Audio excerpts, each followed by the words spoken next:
Welcome to the Beza Performance live stream. I'm Marshall Henley, the president of Beza Performance. And at Beza, we support development by executives and their companies by helping them implement executive disciplines that lead to world-class operation. And for manufacturers, in the pantheon of the most important things they can be doing, there is the mighty executive S&OP. And so sales and operations planning is what we're going to be talking about. This will be a every other Thursday. I'm sorry, the second and fourth Thursday of the month podcast. And we'll be doing it with our partner in S&OP, DBM Systems. And so I want to welcome the president of DBM Systems, Doug Dedman. Thanks for joining us, Doug. All right, Marshall, good to be here today. A little slow on the draw. I'm no the worries, producer of the show. So. That's fine. Well, so basically, before we do anything else, Doug, I think it'd be helpful if you could kind of explain what we feel are the most important kind of non-negotiables regarding what an S&OP process is. Yeah, no, it's always a good question to start with, Marshall. And I think if I start thinking about the process, I would say if I had to sum it up, it's really that S&OP is the president's handle on the business. Yeah. And if I break that down a little bit, right, there's really, I'd say 5 things that I'd look at in understanding what I mean by the president's handle on the business. So the first thing is it's got to provide a clear link between strategy and execution. Secondly, the process needs to be the place where you can set the flow rate for the business. The third thing is it should be a process that enables you to establish clear accountabilities, or RACI. And I would say would focus on the responsibility and accountability versus the other parts of the RACI. The fourth thing really is about providing a regular and repeatable management process. And then the last thing is the process needs to be measurable. So if you get those 5 things, I would say that's a good way to say, hey, this is a process that gives the president a handle on the business. Okay. So that's our definition of what's got to be there if you're going to have an executive S&OP process. So as we think about running a business with S&OP, and we really mean that, we have a real consistent approach to presentation called the 5-section sheet. And we'll be spending a lot of time in the 5-section sheet every week. We'll look at a new one every time we do this podcast. But for the sake of just a brief explanation before we show it, Doug, help people understand what a 5-section sheet is. Yeah, and I think it's good to think about, like, when I think about the 5-section sheet and what it is, it's a little bit of like why does it work, right? Why does the 5-section sheet work? And really, the idea is the 5-section sheet is about providing a single version of the truth. And so that forces the balancing of the plan. And then it also means what's important is that we get things at the right level of the business. And I can break that down a little bit further on. The idea that what's that? Sorry, for execution. You got to be able to do something with it. It's not a pretty picture. Exactly. Yeah. It's got to include the past, the present, and the future as well, right? So when we look at it, it's not just a snapshot. It's got to really include all 3 of those things, because it's what we did, what we're doing, and what we plan to do. That's got to be all part of that. And that's really in the 5-section sheet as well. Right. The other big piece of it is we want to incorporate your actual planning and execution data. So it can't be disconnected from the reality of what's going on in the business. Mm-hmm. And that's a key part of that. And then I mentioned this as part of the president's handle on the business, but there's got to be clear accountabilities. If I look at the plan, it's got to have clear accountability. So when we think about the 5-section sheet, I'm thinking about those things: that single version of the truth, doing it at the right level, including past, present, and future, incorporating your data, and then assigning accountability. Been doing this for quite a while. I haven't found another place where we can kind of do all that together. And so that's really where that's where it became almost a non-negotiable when we're working on S&OP projects. When I first saw the 5-section sheet, my question was, you may remember this, well, how does everybody else do it? Like, I couldn't understand why you could do it any other way and still have those things in place. So I think the best thing we can do at this point is show one, and this is what we'll be doing. We'll be showing the 5-section sheet, as I said earlier, as kind of our way of moving forward and explaining the story of the business by using a 5-section sheet. But before we do that, Doug, just jump in and start explaining what we're looking at here. Yeah, sure. That's probably the best way to do it. So I always kind of make a joke about this. We are not that creative. So when we say 5-section sheet, we actually literally mean it has 5 sections. So and I'll just kind of briefly go through the 5 sections. I'm going to jump around a little bit, and it may look like there's a bit more detail in here than 5 sections, but I'll kind of explain that as we go through. So thinking about this idea of single version of the truth, the 5 sections really includes demand, supply, our capability, and the buffers that we've really got to manage the business. And so if I'll kind of go through the sections, try and highlight them as I go along. So this top section here, section number 1, is the bookings. This is our order inflow. And so thinking about that, I've got order inflow for a product family that is the actual orders that we've taken in the month. I'm going to jump down for a second because I want to talk. I'm going to skip the shipment plan for a minute and just talk about the supply plan. Because if I look at the supply plan, which is really kind of these 2 sections here, hopefully that highlighting shows up. That is really what are we actually planning on building. So we have a supply plan going forward for, we go out 36 months, but at least a rolling 12. And that is our plan of what we are looking at building. And it's really made up of 2 things. It's made up of what is your current master schedule or production plan, plus what is your forecasted plan that you need to do. I skip shipments deliberately because if I look at it, when we talk about accountabilities, the bookings at the top, we probably agree fairly quickly that bookings is the responsibility of sales, right? So when we think about responsibility, accountability, sales, we think about supply. This really is operations, right? We could talk about supply chain, but let's purposes of this and case that we're looking at here, that's operations. It could be buyouts too, so it's not just building, yeah. Absolutely, yeah. So when we're looking at this, we've got accountability to the supply plan. The thing I skipped over, which is the thing that a lot of S&OP processes focus on, but I skipped over it, is the shipment plan. Because the shipment plan is the thing that typically in the business, you're right, this is what I'm shipping out. When I have a look at a shipment plan, it has a shared accountability. It's actually one of the decisions that comes out of the S&OP process. And Marshall, you've heard me say it many, many times. I can't ship it if I don't have orders, but I also can't ship it if I haven't built it or had the inventory for it. And so this is that big decision of, okay, so what is our actual shipping plan? And we'll start off with an unconstrained shipping plan, but have to get to that constrained shipping plan. Right. We would look at to say, this is our commitment of what we can get out the door for the business. And every company we're working with right now is sitting, I can't think of one right now that's not, is sitting in a situation where they're having to do some constraining of their shipment plan. And using the 5-section sheet, it becomes really, really obvious when they need to do that. Before we go back to the 5-section sheet, I think that's a good thing to talk about a little bit. So the idea would be you got to buy it or make it, and you got to sell it in order to ship it. That's kind of what I hear you saying. And I think what we're saying, if you kind of go back to where we started, is the president's handle on the business is deciding what the shipment plan is going to be. And we actually asked the president to own that as an accountability, the plan.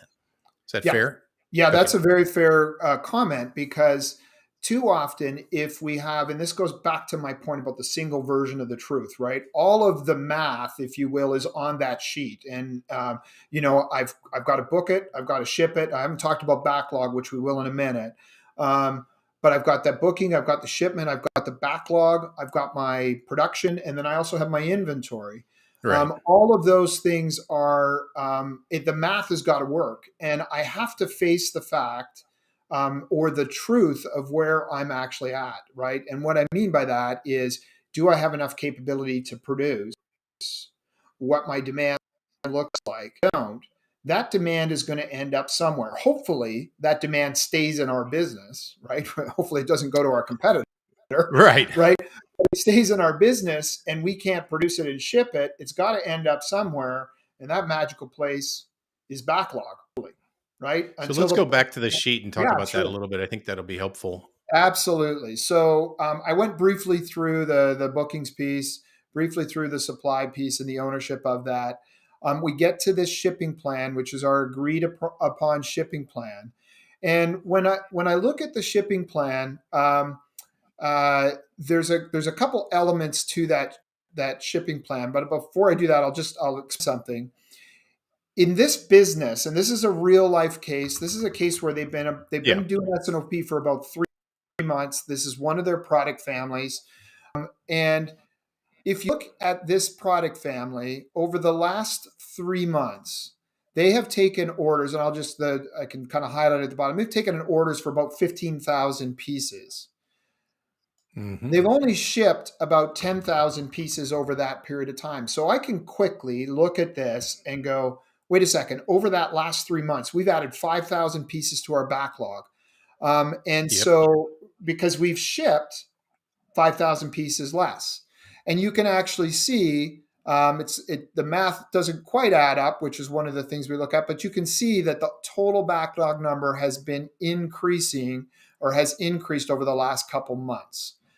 Now, That's their actual, or I'm sorry, looking at the this plan. would be Yep. the actual backlog. Now, this backlog is really something that we look at in a fairly unique way. This idea of an age backlog. I'm just going to highlight that line, Marshall, so you can see it. Mm. Hopefully, that makes sense. Yeah. When Let's we unpack that for folks. Yeah, we can. When we talk about bookings, we're basically talking about orders that we took in the month, regardless of when they needed to ship. I took Yeah. 3,800 units of orders. I shipped out 2,100 units. So in just that 1 month, I increased my backlog by about 17. My math isn't quite right. I think it's about 17, 16, 1,600 units. Um, Yeah. We get Yep. it. But if you look at that, I've done that. But this backlog that we've got is really spread out over this period of time, and you can see it. And we look at this by promise date, and so that's a really important thing because when I look at my shipment plan, I need to actually include what my current backlog is. And places don't do this. They say, "Hey, salespeople, generate a shipment plan for me," but they ignore the backlog. Backlog's one of the most important things that I can look at to develop what my shipping plan is. And so this company actually does a really nice job of managing their backlog. And you can see one of the disciplines that we built into this is that the first 4 months of the plan is essentially sold. It's Catching up. 4 months. Yeah. It's all backlog. You might Yeah. say, "Hey, wait a second, Doug. The month one's a bit different." Well, that's because we have some past due backlog. So backlog's not a bad thing. It's just that we need to have a real quick way to see that when we look at a family, because it's such an important part. And we've talked about it in this one. Is one of their desires is to reduce their backlog. Well, there's two ways to reduce backlog. One is take less orders. That's a really good way you can reduce your backlog by taking less orders. It's not one that people necessarily want to do, right? The Right. other way I can reduce my backlog is I actually have to ship more than what I'm producing or than what I'm taking orders for. And in order for that to happen, I've actually got to increase the production. And if you look at this, they're sitting here with almost next to nothing in inventory, um, Yep. and and so they don't have a lot of room right now to increase production. And so, really, what we're driving with them is decisions out in the June, July, August timeframe. Wait a second, what should we do in terms of planning our future capacity? So, hopefully, that gives you a bit of a sense of how I can look at this at this and infer out the business. strong business, lots of bookings. The backlog is there. It's really at 4 months, almost 5 months of backlog, and they have a desire now to take that backlog and reduce it. And so the 5-section sheet is the place where we can start to put that plan together on how we're going to reduce it. And spoiler alert, the plan to reduce it is not to reduce the number of orders coming in. That's Yeah, not what we we want to typically do. see that. Yeah. But there is a reality to this that you're going to have to decide what to do with the orders coming in, and then in some cases, if we have constrained supply, which we do in almost every client's case, especially right now, there's just incredible constraints on supply. You're going to have to come up with a plan to meet orders. And Yeah. we had one client I know that when we helped them introduce S&OP, they had actually developed contractual relationships with all their clients to have fixed firm orders for 12 months. That's how they were going to serve their clients. And then they had to go figure out how to actually meet the contractual requirements on their end. But I think another thing that would be helpful at this point, we did touch on inventory in the 5-section sheet. So real quick, why don't you review the 5 sections for everybody Yeah. on your fingers, and then we'll talk about inventory. You want me to do it from memory? Okay. Yeah. Yeah. So we've got bookings, right? We've got the shipments, which we talked about. That's really output of the process. Mm-hmm. We have the backlog, which is the difference between the bookings and the shipments. We have the supply plan, right, which is what our build plan is, and then we have inventory. I didn't unpack this on the supply plan, but if you look at it, that supply plan really is got to be able to manage between the what my capability number is and what my inventory plan is, right? So you can't have a supply plan that doesn't balance to your shipping plan and drive in a way that it's driving like a negative inventory or driving you to produce more than you can. And this is where I said it's one version of the truth, and it really kind of forces you to that view of, okay, how do I actually have a plan that works? How do I have a good balance of that plan? So the 5-section sheet. Go ahead, ask your question. No, well, so the truth includes negative inventory is impossible. It doesn't exist, and you can't make more than you can make, and so therefore we talk about capacity as an actual upside capacity as a third buffer, really. But it's just how do you manage your upside capacity, maybe as a buffer, but also how do you manage your thinking on supply to match what's real. So yeah, so just real briefly on that, and you can see here, hopefully, this inventory number. You can actually see they have a negative in the first month, but really, when you look at it, that's a bit of a balancing piece, and actually, it's one of the things that they have to that was highlighted in this is they are driving excess, slightly lower production orders in the first month. So there's a little bit of a timing issue that they're working through. You can see there's a big spike. So they're working through that, but it's got to be above the, it can't really drive it to it. And it's got to be within what your supply constraint is. And that's really this number right up here to look at this. And so you're trying a balancing point. So because inventory is one of those buffers, you have capacity or flex capacity is another one of the buffers that you have that you can use.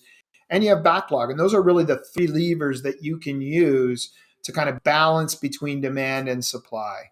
So hopefully that helps a little bit. It's interesting, when you look at this, and I often get people saying to me, Doug, like, this is a lot of data, right? Like, it's a lot of data. Right. That was my next question. Yeah, sorry, I jumped ahead of you there, Marshall. It's a lot of data, and good. it's like executives aren't going to look at all this data. So like what do you think on that? And I can actually tell you. So if you think about what I said at the beginning, it's the president's handle on the business, right? It's the way that they can control the business.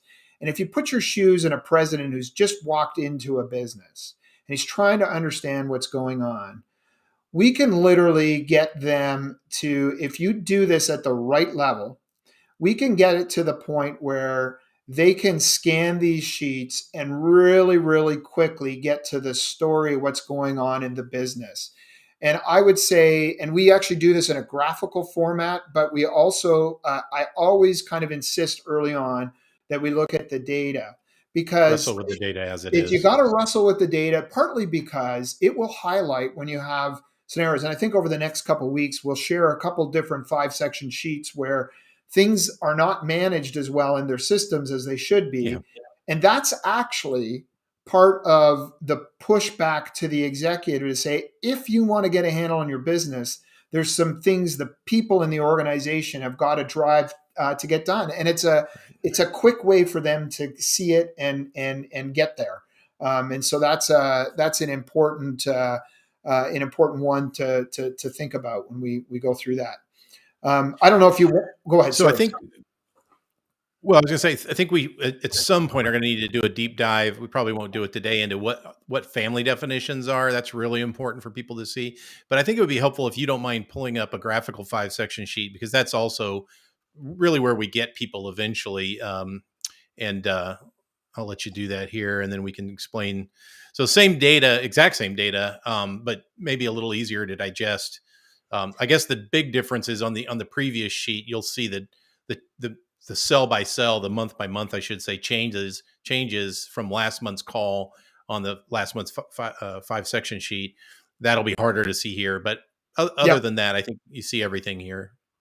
Yeah, and often the one that's up here in the top right corner is the one that I'll say we start with the executive, which is, does the plan pass the sniff test for the business? I don't know if that translates for everybody that's listening to this, but yeah, does it actually kind of check for me? And this is a rolling 12. So basically, when you look at this, anything in gray is my history. It's the sum of the unit sales for 12 months. And then going forward, we're adding 1 month of forecast and dropping 1 month of demand. And so it was real interesting with this family when we started with this. It was a family where they had lost a significant amount of business that was moved off was moved away from them. Right. And so there was a bit of a perception in the business that family was fairly stagnant. And when we started to pull this together, it was quite a bit of a surprise that not only is the business not stagnant, but if you're looking here, the 12-month rolling to the current was about 35,000 pieces. And they have a projection now of bringing that north of 50,000 pieces annually from the 34. So that rolling 12 was a good one. Now they did have a budget number that had some growth in it, but they were initially in the previous S&OP, we were well ahead of what that plan was. Yeah. And what happened out of this, because once we put the plan together, we started to see, wait a second, things aren't happening the way we thought they would happen. And it was some dig in, and it actually meant that the sales team went back to a couple of the key customers and circled back to say, hey, what's going on? So this is kind of that first check, right? To say, hey, does this line up with where we're going? Then the 5 sections really, that's just a way of checking as you go through that to make sure everything lines up. So the graphical is great, but Yeah. I'm always very much encouraging people is you've got to start with the data, because I've worked in this area for a long time. I've sat with many executives who've moved into, taken over a division or moved in. We sit down, we go through the S&OP presentation that they've got, and then we'll sit down afterwards and I'll ask some questions. So what does this graph mean to you? And it's amazing. It's a little scary. It's amazing how often I'm not quite sure. Or, yeah, that one was, I asked about Well, that one. 100% of the time is how often. Yeah. That's amazing. Yes, and so that's one of the challenges. And so having people understand that data and be able to look at it, and like I said, for the executive, we can actually get them through a little checklist using that 5-section sheet to get a story for the business. And when we've worked with people for a while, it also helps kind of in the coaching stuff that we end up doing, because I can literally look at their 5-section sheet and then be able to tell a little bit of a story of what's going on in the business. And so if it makes sense, Marshall, I might just spend the last couple minutes just on that 5-section sheet to give you a little bit of a sense of the story. And I'm going to go back to the data and just kind of tell you what kind of the checklist is. Yep. Lay it on us. Yeah, I will do that. So the first thing I always look at is look at the history. So the way this works is this is the month we just came out of. It's the February S&OP. This was the month that just happened. Everything from here going back is history. Everything from here going forward is the plan. I've got my current plan, which is right here, and I've got my previous plan, which is right here. And so my first thing is I look at what happened last month and I look for anything out of tolerance. So we established some tolerance. You might have saw that on the graphical one. We established some tolerance levels and we look at it. And there's really two numbers I would look at on here. First is the bookings number. Second is the capability number. Both are out of tolerance. Bookings was significantly higher. We actually produced more. I'm going to kind of, I'm not as worried about this one, but I looked at this one. I went, man, what's going on? And so that's the first thing we'd look at. And I would expect coming in there to the meeting that I would have some answers on what happened on that. Can you just take 20 seconds to describe, how you knew they were out of tolerance? I think it's obvious, but let's make sure everybody understands Yeah. what it is. Yeah, and I'm going to flip to the graphical if that's okay. We had Yeah. established a plus or minus of bookings at 20% positive and 20% negative. So that was our tolerance. Anything outside of that would be considered out of tolerance. You can see we established a shipments and a supply plan tolerance as well. And so anything out of Okay. tolerance, we want to have an answer on. That makes sense? And you Yep. can see we have had 3 months. In fact, let me go back. I can't remember how, if I go back 5 months. Yeah, so you can see they have been out of tolerance for really the last 4 months, which means that we've been actually we've been booking a lot more than we thought over that period of time. This is not a new thing, right? And so that's the first thing I would check to see that.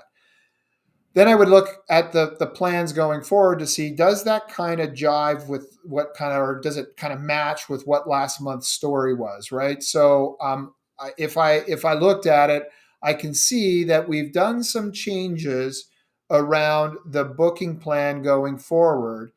And I know in this case, that was one of the questions that came up, which is, wait a second, we've been really, really strong on bookings. What's happened? And we actually, if I just do a little drill down, I'll just show this to you because it's a little bit important on this. One of the things when we're thinking about that is I want to drill down to see where it's from. We don't go to the level of granularity of all of the customers. We use a bit of a Pareto analysis. We pick the top, in this case, top 4 customers, and then kind of all other.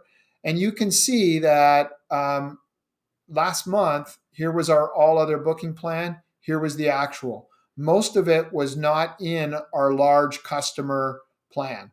And then if you look across this as we made the changes going forward, and this was actually based on data from the customer, they've actually reduced this one large customer plan because that's the direction that they're getting from them. And so that was a discussion that came directly out of the S&OP process that said, hey, we've got to dig into where these changes are happening. So that's the big one on this. The other huge one on this, and I kind of alluded to this earlier, is we are sold out for the first 4 months. I have no room to take any orders and book them till here. I can see that looking at this really, really quickly. And as of this business, if my desire is to reduce the lead time, unless I want to turn the tap off on the orders, we need to start making some decisions out here on, we can't just produce to have a balance plan. We're going to need to have enough capability out here in the future to actually start to reduce some of that backlog, meaning, be able to. There's a lead time problem in the market right. with this client. Yep. Right, exactly. And so I can quickly see that with that, and we can teach them to go through that real simple, first of all, check the history, check for major changes in the plan, check your buffers. In other words, if my plan on this is really a 0 target inventory, they're not really using that buffer at all. If I see it around 0, I'm good. The one buffer that I'm worried about is my backlog, because you can see here 20,000 units at a shipment rate in average of, if I just use 4,000 units as an average of shipments, that's about 5 months of backlog. Just doing a quick mental math, 5 months of backlog is less than 4 weeks of lead time. Or sorry, it's greater than 4 weeks of lead time. Right? So if I've got 5 months of backlog, it's going to be real hard for me to get to 4 weeks of lead time. Does that make sense? So I think you're done explaining the story of that, right? Absolutely. Yeah, Yep. okay. So that's a little bit of what we're going to do, folks. Every time we do this, we'll show a 5-section sheet. We'll explore the story of the business, but as we do, you'll learn more and more about the ideas behind it. One of the things you'll have noticed is there's no dollar signs.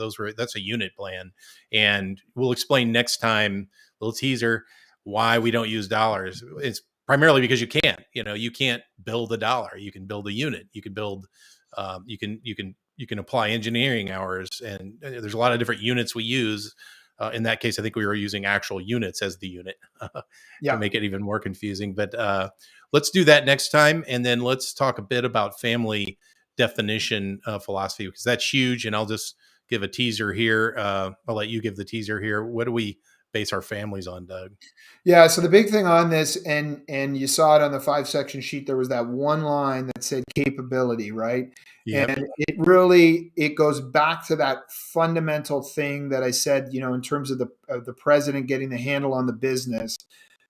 They've got to set that flow rate. And by that flow rate, it's really, what is our capability? What can we produce? And so you start with where that constraint is. And it's too often that I've seen where, we have a plan to increase our capability, but we don't really have a plan to measure ourselves to the point where we actually do that. And what I mean is, you have to put some things in place often before you get to the capability in order to get there. And so that's because often it means some downtime. So I've got to build myself some buffer. And so it's an important part. It may seem like a lot of detail, but the idea is that we're not trying to sugarcoat the business. We're trying to give that one version of the place where you can go to. It's the truth. It's the reality. Yeah. Where Understand it as it is. Absolutely. Play it where it lies. If you're a golfer, that's Right.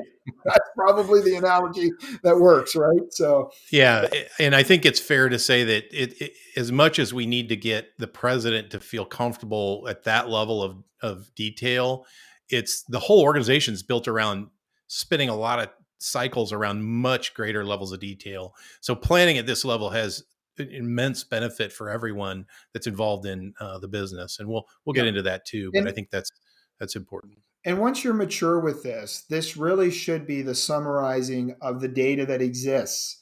Right. In the, like, we're not trying to reinvent the wheel, but we're really trying to put that together in a way. The trick, as you said, which we'll talk about next time, is getting that right family structure. And then being able to live with the fact that I would say 9 times out of 10, when we start pulling the data together, there's a lot of disconnects between the actual data that's happening, that's in your system, and what you're trying to execute towards, and really what your plans are. And so living with that is one of the big things that should be driving improvement processes elsewhere in the organization. So hopefully that was a good starting point, Marshall. Yeah, I think it was. Well, thanks, Doug. Really appreciate the time today. So 2 weeks from today, 3 p.m. Eastern, we'll do it again, and we'll do it every second and fourth Thursday. Come heck or high water, or until you're sick of me, one of the two. Yeah. So can't stand each other. All right. Well, once again, thanks for joining me, Doug, and just want to appreciate everyone who showed up today to watch. This will be recorded, and we'll post it on YouTube as well as LinkedIn for everyone. So have a great day.